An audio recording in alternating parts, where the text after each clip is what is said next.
नमस्कार, आप देख रहे हैं वीके न्यूज और मैं युधिष्ठिर उपाध्याय।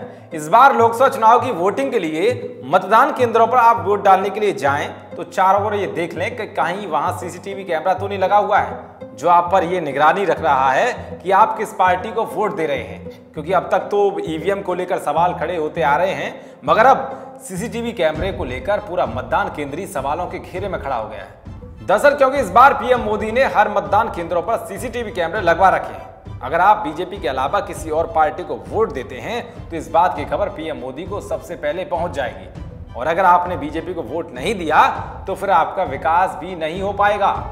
जी हां, सही सुना आपने। खुद गुजरात के फतेहपुरा से बीजेपी विधायक रमेश कटारा ने ये बात कही है। यकीन ना हो तो सुन लीजिए।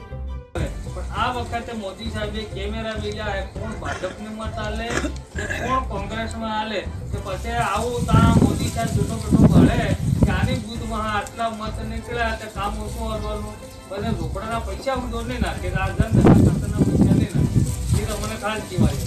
दरअसल रमेश कटारा ने लोगों को बीजेपी को वोट ना देने पर काम ना मिलने की धमकी दी है। रमेश कटारा ने लोगों को धमकाते हुए कहा है कि मोदी साहब ने मतदान केंद्रों पर कैमरे फिट किए हैं। आप बीजेपी के अलावा किसी कांग्रेस प्रत्याशी को वोट देते हुए कैमरे में दिखे तो सारा सच पता चल जाएगा कि कौन कांग्रेसी है। इसके बाद काम मिलना बंद हो जाएगा।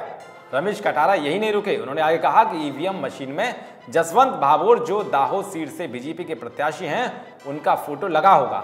इसके सामने कमल का निशान होगा, वो देखकर ही बटन दबाना है।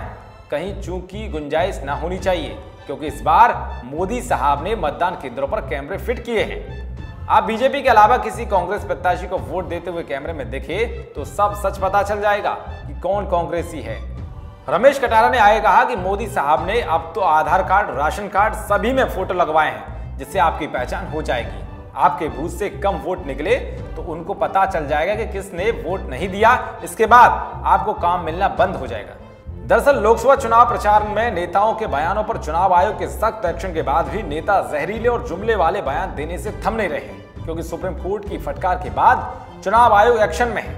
चुनाव आयोग ने भड़काऊ भाषण के मामले में उत्तर प्रदेश के सीएम योगी आदित्यनाथ और समाजवादी पार्टी के नेता आजम खान पर 72 घंटे तक चुनाव प्रचार के लिए रोक लगा दी है। तो वहीं केंद्रीय मंत्री मेनका गांधी और बसपा मुखिया मायावती पर 48 घंटे के लिए चुनाव प्रचार करने पर रोक लगा दी है। इसके बावजूद भी एक के बाद एक नेता कुछ ना कुछ नमूना पेश ही कर देते हैं। गुजरात के फतेहपुरा से बीजेपी विधायक रमेश कटारा ने जो अजीबोगरीब बयान दिया है उस पर आपकी क्या राय है? कमेंट बॉक्स में जरूर बताएं। देश और दुनिया की तमाम खबरों को पाने के लिए देखते रहिए वीके न्यूज। शुक्रिया।